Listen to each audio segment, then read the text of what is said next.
अनाथ बहनों का जादुई नदी सैंडल पेड़। जबलपुर गांव में रहने वाले गरीब दामोदर की दो बेटियां थीं। 14 साल की शुभी और 16 साल की सपना। दामोदर एक मोची था जो गांव के बाजार में बैठकर जूते चप्पल सीने का काम करता था। रोज की तरह आज भी वह जूते चप्पल सिलने के बाद कहता है, शाम ढल गई, इतनी देर हो गई, बाजार भी उठने लगा है। लगता है आज सिले हुए सैंडल को घर ही ले जाना पड़ेगा। ऐसा बोलकर दामोदर सैंडल और बाकी के सामान को थैले में कसकर घर चला आता है। पिताजी, आप आ गए, हम आपका ही इंतजार कर रहे थे। अरे सपना बेटी, जरा ये सैंडल संभाल कर रख देना। सैंडल को देखकर दोनों बहनों की आंखें चमक उठती हैं और शुभी बोलती है, अरे वाह पिताजी, ये सैंडल तो बहुत ही सुंदर है। क्या आप ये सैंडल मेरे लिए लाए हैं? अरे नहीं, ये सैंडल मेरे पैर के साइज का है। जरूर पिताजी, ये मेरे लिए लाए हैं। अपनी दोनों बेटियों की आंखों में बसे सैंडल पहनने के शौक को देखकर दामोदर बोलता है, अरे बेटी, ये सैंडल एक ग्राहक का है जो कि कल मुझे उसे लौटाना है। ये सुनकर दोनों बहनों के चेहरे पर छाई खुशी फीकी पड़ जाती है और शुभी कहती है, पिताजी, आप तो जानते हैं कि मुझे और दीदी को सैंडल पहनने का शौक है। अब तो हमारी चप्पल भी टूट गई है। कोई बात नहीं बिटिया, अपनी टूटी हुई चप्पल मुझे दे दे, मैं झट से उसे जोड़ दूंगा। पिताजी, आप हमारे चप्पल को कई बार सिल चुके हैं, मगर अब वह सीने लायक भी नहीं बची क्योंकि हमारे चप्पल के चिथड़े हो चुके हैं। हमारी सभी सहेलियों के पास सैंडल है, बस एक हम दोनों बहनों को छोड़कर। बेटी, उनके पिता पेशेवर व्यापारी होंगे और मैं ठहरा गरीब मोची। दिन भर सर्दी में ठिठुर कर लोगों के चप्पल जूते सैंडल सीकर मुश्किल से 100 रुपए कमाता हूँ, जो खाने खिलाने में ही खर्च हो जाते हैं। ऐसे में मैं तुम्हें 500,000 रुपए का सैंडल कहाँ से दिलाऊं? अपने पिता की गरीबी को देखकर दोनों बहनें चुप हो जाती हैं और दामोदर हर दिन जी तोड़ मेहनत करता। बावजूद इसके वह अपनी बेटी को सैंडल नहीं दिला पाता और बहुत जल्दी वह बीमारी के चपेट में आकर गरीबी में अपनी जान गंवा बैठता है और दोनों बहनें बेसहारा अनाथ होकर भूख से छचनती हुई दर दर भटकती हैं। टिल्लू, मेरी दीदी बहुत भूखी हैं। तुम तो हमारी पक्की सहेली हो, हमें कुछ खाने को दे दो। मैंने तुम भिखारिन बहनों का ठेका नहीं लिया। अगर माँ को पता चला कि मैंने तुम अनाथ बहनों को खाना खिलाया तो मेरी शामत ही नहीं। चलो भागो यहाँ से, भिखारिन कहीं की। दोनों अनाथ बहनें भूख से बिलबिलाती हुई सभी के चौखट पर खड़ी होकर खाना मांगती हैं, मगर लोग उन्हें देखकर दरवाजा बंद कर देते हैं। खाने की खोज में चलते चलते दोनों बहनें रास्ता भटककर एक नदी के पास आ जाती हैं, जहाँ नदी के बीचों बीच एक जादुई पेड़ तने खड़ा था और उस पर कई सारे सुंदर सुंदर सैंडल चमचमा रहे थे, जिसे देखकर दोनों अनाथ बहनों का मुंह खुला रह जाता है। दीदी, हम कहाँ हैं और ये कौन सी जगह है? पता नहीं शुभी, मैंने इस नदी को पहली बार देखा है। चलो उस सैंडल के पेड़ के पास चलते हैं। मगर ये नदी तो बड़ी गहरी है और वह पेड़ बिल्कुल बीच में है, हम कैसे जाएंगे? शुभी ऐसा बोल ही रही थी कि जादुई नदी किनारे एक नाव प्रकट होती है, जिसमें बैठकर अनाथ बहनें उस सैंडल के पेड़ के पास आती हैं। आओ आओ शुभी, सपना, मैं जादुई सैंडल का पेड़ तुम्हारा स्वागत करता हूँ। क्या हुआ, अपना नाम सुनकर चौंक गई? तुम्हें सैंडल पहनने का शौक है ना? देखो, इस पेड़ पर कितने सारे सैंडल हैं। ये सब तुम तोड़कर ले जाओ। इसे बेचकर तुम दोनों बहनें अच्छी जिंदगी जी सकोगी। मगर ये सैंडल तो जल्दी ही खत्म हो जाएंगे। जब भी तुम्हारे सैंडल खत्म हो जाएं, तो इस जादुई नदी में बसे सैंडल के पेड़ के पास आ जाना। दोनों बहनें उस पेड़ पर लटके सभी सैंडल को तोड़कर बाजार में बेचने लगती हैं। आओ आओ बहनों, आ गया है बाजार में सुंदर सुंदर सैंडल्स का बम्पर धमाका। आओ और ले जाओ सुंदर सुंदर सैंडल सिर्फ 100 रुपए की सेल में। दोनों बहनों की बुलाहट सुनकर बाजार में खड़ी लड़कियां ललचाई हुई वहां आकर सैंडल लेने लगती हैं। नेहा, ये सभी सैंडल्स तो बहुत ही नायाब और महंगे लग रहे हैं और इनकी डिजाइन भी एकदम अनूठी है। फिर ये सैंडल्स इतने सस्ते में क्यों बेच रही है? अरे तू आम खाना गुठलियां क्यों गिन रही है? देखते ही देखते दोनों बहनों के सारे सैंडल्स बिक जाते हैं, जिसके बदले में उन्हें बड़ी कमाई होती है और वह घर चली जाती हैं। दीदी, हमारे सारे सैंडल की चमक के कारण वो तो चुटकियों में बिक गए। हमें और सैंडल चाहिए होंगे। शुभी, कल भोर हम बहनों को उस जादुई नदी पर जाना पड़ेगा ताकि हम उस पेड़ से सैंडल ला सकें। सुबह के सूरज की बेला छटते ही दोनों बहनें जादुई नदी के लिए निकल पड़ती हैं। ए जादुई नदी की नाव, जल्दी से प्रकट हो। एकाएक नदी के ठहरे हुए पानी में नाव प्रकट होती है, जिसमें बैठकर दोनों बहनें सैंडल के पेड़ के पास पहुंचती हैं। आओ सपना और शुभी, जादुई सैंडल का पेड़ फिर से तुम बहनों का स्वागत करता है। क्या हम सैंडल्स तोड़ लें? बेझिझक तोड़ लो। इसी के साथ वह पेड़ नीचे की ओर झुक जाता है और दोनों बहन झटपट से चमकते हुए सैंडल्स को डालियों से तोड़कर उन्हें बड़े से थैली में भरकर बाजार की ओर बढ़ जाती हैं, जहां सैंडल खरीदने के लिए पहले से ही लड़कियों की लंबी कतार लगी होती है। शुभी, हमें जल्दी से इन सैंडल्स को लगाना होगा। देखो, ग्राहक सैंडल खरीदने के लिए खड़े हैं। हाँ दीदी, मैं कर रही हूँ। कुछ देर बाद, आओ आओ ग्राहकों, आ गया है बाजार में सस्ते और सुंदर सैंडल का बम्पर धमाका 100 रुपए के सस्ते सेल पर, जहां अमीर और गरीब दोनों ही सैंडल पहनने के शौक को पूरा कर सकते हैं। अरे वाह, तुम्हारे सैंडल तो बड़े ही सुंदर हैं। क्या ये तुमने खुद बनाया है? ऐसा ही समझ लो। मुझे ये ब्राइडल सैंडल चाहिए और ये वाली हाई हील्स भी। सैंडल की सुंदरता को देखकर सभी लड़कियां ललचाकर कई सारी सैंडल्स खरीदती हैं। दिन बीतते जा रहे थे, जिसके साथ उनकी सैंडल की बिक्री बढ़ती जा रही थी। दोनों बहनों का बिखरा हुआ जीवन पटरी पर आ गया था। अब उन्होंने अपने टूटे फूटे घर को तुड़वाकर बड़ा ही आलीशान घर बनवाया और एक बार फिर जादुई नदी के बीच बसे सैंडल के पेड़ के पास आ पहुंचती हैं। तभी पेड़ उन्हें देखकर झूमते हुए गाता है, देर लगी आने में तुमको, शुक्र है फिर भी आए तो, आइए आपका इंतजार था। आओ आओ शुभी और सपना, मुझे तुम्हारा ही इंतजार था। मगर वो क्यों? क्योंकि ये तुम ही तो दोनों बहनें इन सैंडल के बोझ से मेरी गर्दन, मतलब कि मेरे तने को टूटने से बचा लेती हो। जादुई पेड़ की बात सुनकर दोनों बहनें हंस पड़ती हैं। अरे वाह, जादुई सैंडल के पेड़, हमें तो पता ही नहीं था कि तुम भी मजाक करते हो। क्या तुम्हें पता नहीं, पेड़ों में भी जीवन बसता है। अब जल्दी से ये सारे सैंडल तोड़कर मुझे हल्का कर दो। दोनों बहनें जादुई पेड़ पर टंगे रंग बिरंगे चमचमाते सैंडल को तोड़कर थैले में भर लेती हैं और बोलती हैं, शुक्रिया जादुई सैंडल, अगर तुम नहीं होते तो आज हम बहनों का जीवन छिन्न भिन्न हो गया होता, क्योंकि तुमसे मिले सैंडल को बेचकर ही हम बहनों का जीवन संवर सका है। अरे बस कर पगली, रुलाएगी क्या? वैसे मेरे पास तुम दोनों के लिए कुछ है। मगर क्या? अचानक पेड़ एक चमकीली रोशनी से भर जाता है और पेड़ अपने दोनों हाथ बढ़ाकर उन्हें सैंडल्स देता है। वो सैंडल सोने का जड़ा होता है और उसकी चमक नदी के चारों ओर इठलाने लगती है। तभी पेड़ कहता है, ये लो, ये जादुई सोने का सैंडल तुम्हारे लिए, क्योंकि अब मेरे जीवन के 100 साल पूरे हो गए, इसलिए मुझ सैंडल के पेड़ को इस जादुई नदी में समाना होगा। मगर जब भी तुम इस जादुई सैंडल से जितने भी सैंडल मांगोगी, ये तुम्हें देगा। अब तुम्हें जाना होगा, क्योंकि थोड़ी ही देर में ये नदी गायब होने वाली है। दोनों बहनें जल्दी से नाव में बैठकर सभी सैंडल्स को लेकर किनारे पर आ जाती हैं, जिसके बाद जादुई नदी सैंडल के पेड़ के साथ हमेशा के लिए गायब हो जाती है। मगर जाते जाते दोनों अनाथ बहनों का जीवन आबाद कर जाती है। सास बहू में मीठा खाने की प्रतियोगिता। रावड़ीपुर के छोटे से गांव में एक गरीब परिवार रहता था। उसमें उमा अपनी बहू नीलम और अपने बेटे राजू के साथ रहा करती थी।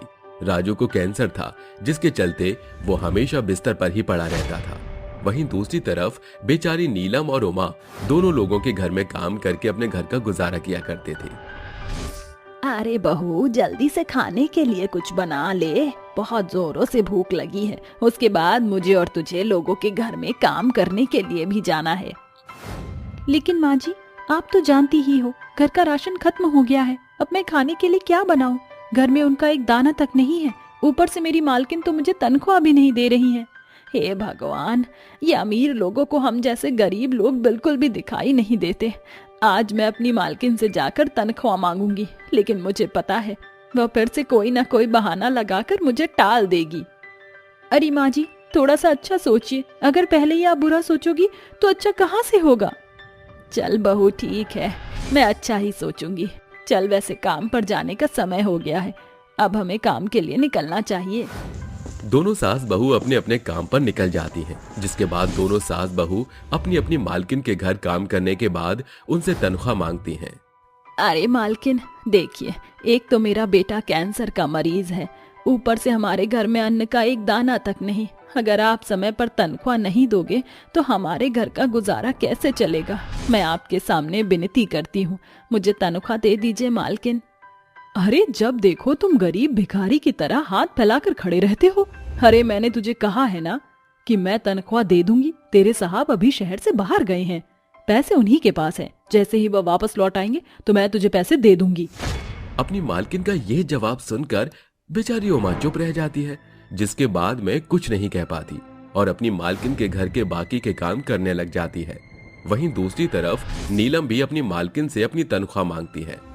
मालकिन, मेरे पति बहुत बीमार है, ऊपर से उन्हें कैंसर भी है। कभी भी हॉस्पिटल ले जाना पड़ता है तो कभी उनकी दवाई लेकर आनी पड़ती है। यहाँ तक कि घर में अब राशन भी खत्म हो गया है। मैं ये कह रही थी कि आप मेरी तनख्वाह मुझे दे देंगी तो बहुत अच्छा होगा। अच्छा, अगर तुम मुझसे पैसे पहले ही मांग लेती हो तो अच्छा होता, क्योंकि जो मेरे पास पैसे थे उन सभी पैसों की तो मैंने शॉपिंग कर ली। अब मेरे पास कुछ भी नहीं बचा, लेकिन मेरे पास है 500 का नोट है, अगर चाहिए तो बताओ।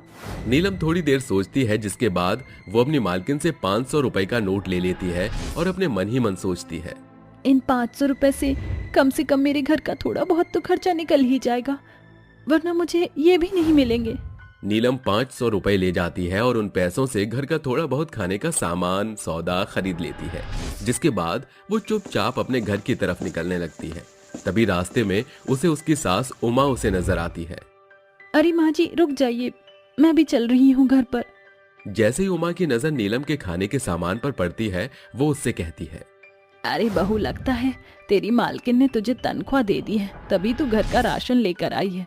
चलो अच्छी बात है, कम से कम अब हमें भूखा तो नहीं सोना पड़ेगा। अरे माँ जी, अब आपको मैं क्या बताऊं, अभी मुझे कोई तनख्वाह नहीं मिली। ये तो मेरी मालकिन ने मुझ पर तरस खाकर 500 रुपए दे दिए, जिसके चलते मैं थोड़ा बहुत खाने का सामान ले आई हूँ। अच्छा ये बात है तो चल कोई नहीं बहू, कम से कम तेरी मर्जी ने तुझे थोड़े पैसे तो दे दिए। मेरी मालकिन ने तो मुझे फूटी कौड़ी तक नहीं दी। एक तो हम इतनी मेहनत करते हैं और अपनी मेहनत का पैसा मांगते हैं इनसे, तो हमारी मेहनत का पैसा भी नहीं निकलता। दोनों सास बहू वापस घर लौट आती हैं, जिसके बाद नीलम लाए हुए सामान से खाने के लिए कुछ बना लेती है। जिसके बाद नीलम अपनी सास और अपने पति को खाना परोस देती है, जिसके बाद सभी लोग खाना खाकर सो जाते हैं। अगले दिन जैसे ही सवेरा होता है, नीलम और उमा फिर से काम पर जाने के लिए निकल पड़ती हैं। आज चाहे कुछ भी हो जाए, आज मैं मालकिन से पैसे लेकर ही रहूंगी, वरना मैं अपने बेटे का इलाज कैसे करवाऊंगी। हाँ माँ जी, वैसे भी विक्रम जी की सारी दवाइयाँ खत्म हो गई हैं। अगर समय से दवाई नहीं दी तो उनकी हालत और ज्यादा खराब हो जाएगी। तभी उन दोनों के साथ बहुओं को एक आदमी माइक पर जोर जोर से चिल्लाते हुए दिखाई पड़ता है, आओ आओ मिठाइयाँ खाओ और 1 लाख रुपए का इनाम जीत कर ले जाओ। जो हमारी दुकान की 100 मिठाइयाँ खाएगा वो इस चुनौती को जीत जाएगा, जिसके बाद उसे पूरे 1 लाख रुपए का इनाम दिया जाएगा। आओ आओ मिठाइयाँ खाओ। ये सुनते ही दोनों सास बहू बहुत खुश हो जाती हैं, जिसके बाद नीलम अपनी सास से कहती है, अरे माँ जी, क्या आप भी वही सोच रही हैं जो मैं सोच रही हूँ? हाँ बहू, मैं भी वही सोच रही हूँ। क्यों ना हम इस कंपटीशन को जीत जाएं। अगर हम 100 मिठाई खाकर इस कंपटीशन को जीतते हैं तो 1 लाख तुझे इनाम मिलेगा और 1 लाख रुपए का इनाम मुझे मिलेगा। तो देर किस बात की है, चलो अब हम उस आदमी के पास चलकर अपना नाम लिखवा लेते हैं। दोनों सास बहू उस आदमी के पास जाती हैं और अपना अपना नाम कंपटीशन में लिखवा देती हैं। जिसके बाद कंपटीशन शुरू होने लगता है। एक के बाद एक औरत और आदमी आते और मिठाइयाँ खाने लगते, लेकिन इतने आदमियों और इतनी औरतों के आने के बाद भी कोई भी इस कंपटीशन को जीत नहीं पाता। जैसे ही नीलम और उसकी सास उमा का नंबर आता है, वो एक दूसरे से कहती हैं, देख बहू, चाहे आज कुछ भी हो जाए, इस प्रतियोगिता को हमें जीतना ही है। इस प्रतियोगिता को हम विक्रम के नाम पर जीतेंगे। आप चिंता मत कीजिए माँ जी, आज चाहे कुछ भी हो जाए, आज मैं पूरी 100 मिठाइयाँ खाकर ही रहूंगी।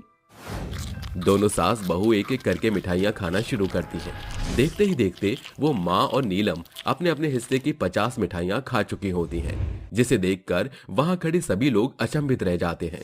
कुछ ही देर में वो दोनों मिलकर अपने अपने हिस्से की मिठाइयाँ खा जाती हैं। जिसके बाद वो आदमी उनके पास आता है और कहता है, अरे बाप रे बाप, तुम दोनों ने तो 100 मिठाइयां खा ली। आज तक हमारा ये रिकॉर्ड किसी ने नहीं तोड़ा था, लेकिन तुम दोनों ने तो मिलकर पूरी 100 मिठाइयां खाई हैं। इसके चलते हम तुम दोनों सास बहू को 1-1 लाख रुपए का इनाम देंगे। वो आदमी दोनों को 1-1 लाख रुपए का इनाम दे देता है, जिसके बाद दोनों सास बहू अपने हिस्से के पैसे लेकर वापस घर आ जाती हैं और सबसे पहले वो दोनों मिलकर विक्रम का इलाज करवाती हैं। कुछ ही समय में विक्रम कैंसर जैसी बीमारी से छुटकारा पा लेता है और बिल्कुल पहले की तरह तरोताजा तंदुरुस्त हो जाता है। माँ, अब चाहे कुछ भी हो जाए, मैं शराब जैसे नशीले पदार्थों का सेवन कभी नहीं करूंगा। मुझे अब अपनी जान के साथ साथ अपने परिवार की भी बहुत फिक्र है। आप दोनों ने मिलकर मेरी जान बचाई, इससे बढ़कर मेरे लिए क्या हो सकता है।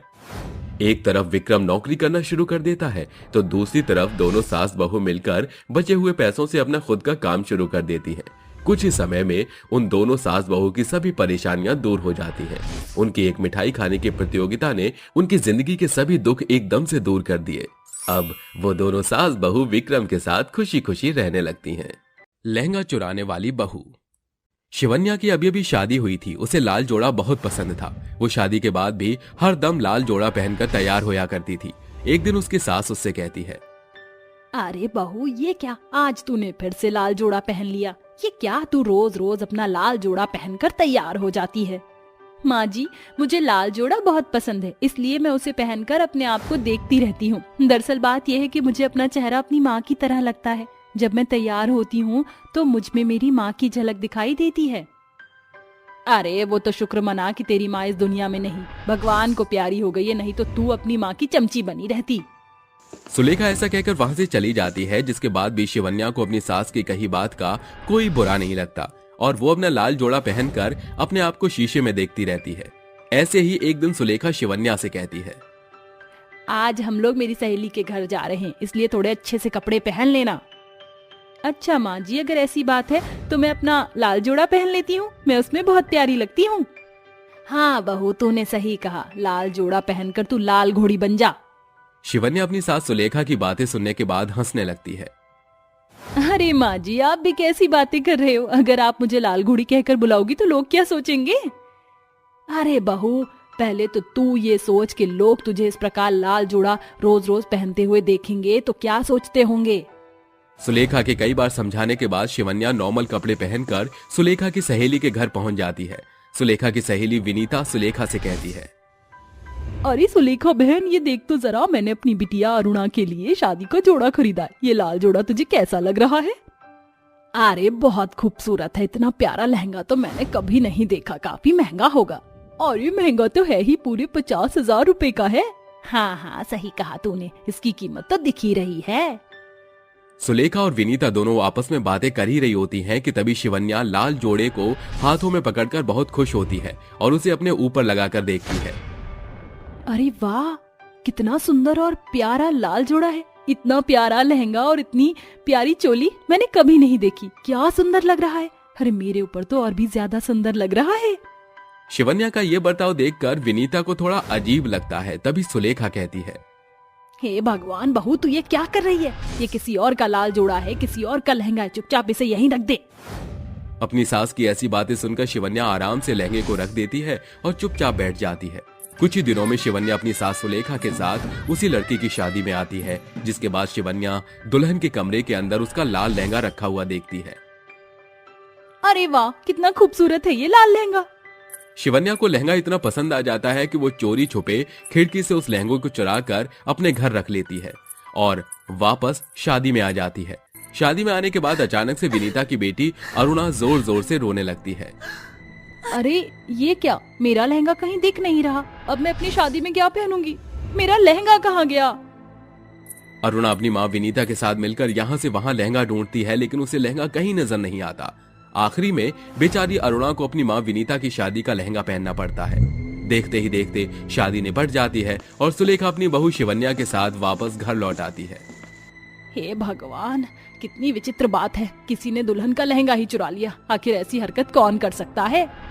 सुलेखा ये कह रही होती है कि तभी शिवन्या मुस्कुराते हुए अपने मन ही मन सोचती है, अरे माँ जी, आपको क्या पता, ऐसा महान काम सिर्फ इस दुनिया में एक ही लड़की कर सकती है और वो खुद आपकी बहू है।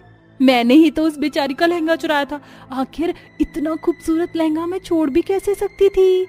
अरे बहू, यहाँ खड़ी खड़ी मुस्कुरा क्यों रही है? जा मेरे लिए एक गिलास पानी लेकर आ। हाँ हाँ, अभी लेकर आती हूँ माँ जी।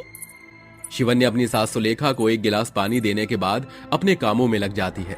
ऐसी सुलेखा शिवन्या को अपने साथ किसी भी शादी में लेकर जाती। शिवन्या दुल्हन का लहंगा ही चुरा लेती, जिसके चलते पूरे मोहल्ले में लहंगा चोर का सिलसिला शुरू हो जाता है।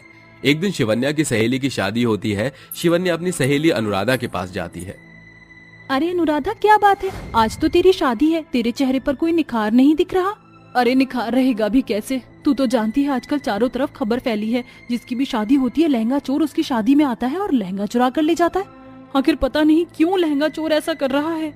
शिवन्या हंसते हुए कहती है, लगता है लहंगा चोर को लाल जोड़ा बहुत ही ज्यादा पसंद है, तभी वो लहंगा चुरा रहा है। वैसे तेरा लहंगा कहाँ है? जरा दिखा तो सही, तूने कहाँ छुपा रखा है? तभी अनुराधा अपना लहंगा निकालकर शिवन्या को दिखाती है, जिसे देखकर शिवन्या की नीयत अपने दोस्त अनुराधा के लहंगे पर भी फिसल जाती है। अरे वाह, कितना सुंदर और प्यारा लहंगा है तेरा। कसम से ऐसा लहंगा तो कोई भी चुरा ले। तू अपना लहंगा संभाल कर रखियो, कहीं लहंगा चोर तेरा लहंगा चुरा कर न ले जाए।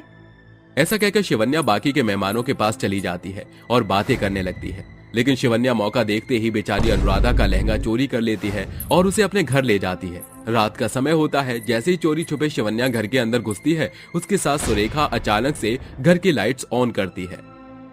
अरे बहू, तू तो अपनी सहेली की शादी से कल आने वाली थी, लेकिन इतनी जल्दी और वो भी इतनी रात में कैसे आ गई? शिवन्या अपनी सास को देखकर डर जाती है और वो अपना चोरी किया हुआ लहंगा पीछे छुपाने लगती है। अरे बहू, ये तेरे हाथों में क्या है? कुछ नहीं माँ जी, कुछ नहीं। सुलेखा शिवन्या के मना करने के बाद भी उसके हाथ में लहंगा देख लेती है, जिसके बाद सुलेखा को ये समझने में देर नहीं लगती कि शिवन्या ही वही चोर है जिसने अभी तक सबके लहंगे चोरी किए हैं। अरे बहू, ये तूने क्या किया? तू लड़कियों के लहंगे चोरी करती है? अरे तुझे तो शर्म करनी चाहिए। तू जानती भी है एक शादी के लहंगे से एक लड़की के कितने अरमान होते हैं। तू तो उन सभी लड़कियों के अरमान तोड़ देती है। तुझे तो अपनी बहू कहने में भी मुझे शर्म आ रही है। जरा सोच, उन बेचारी होने वाली सुहागनों के दिल पर क्या बीती होगी। माँ जी, मैं क्या करूँ? मुझे लाल जोड़ा इतना पसंद है कि मुझसे रहा ही नहीं जाता और मैं उसे चोरी करने लगती हूँ। अरे बहू, तू दूसरे की सुहाग की निशानी चुरा रही है। भगवान न करे कल को कहीं भगवान ने तेरा सुहाग ही तुझसे चुरा लिया तो क्या करेगी? अपनी सास की ऐसी बातें सुनते ही शिवन्या के हाथों से लहंगा नीचे गिर जाता है और वो अपनी सास के आगे हाथ जोड़ते हुए कहती है, माँ जी, मुझे माफ कर दीजिए। आज के बाद मैं ऐसा कभी नहीं करूंगी। मुझे मेरी गलती का एहसास है। मैंने बहुत बड़ी गलती की है। मैं फिर दोबारा कभी किसी का लहंगा चोरी नहीं करूंगी और मैं इस लहंगे को भी वापस अनुराधा के घर छोड़ आऊंगी।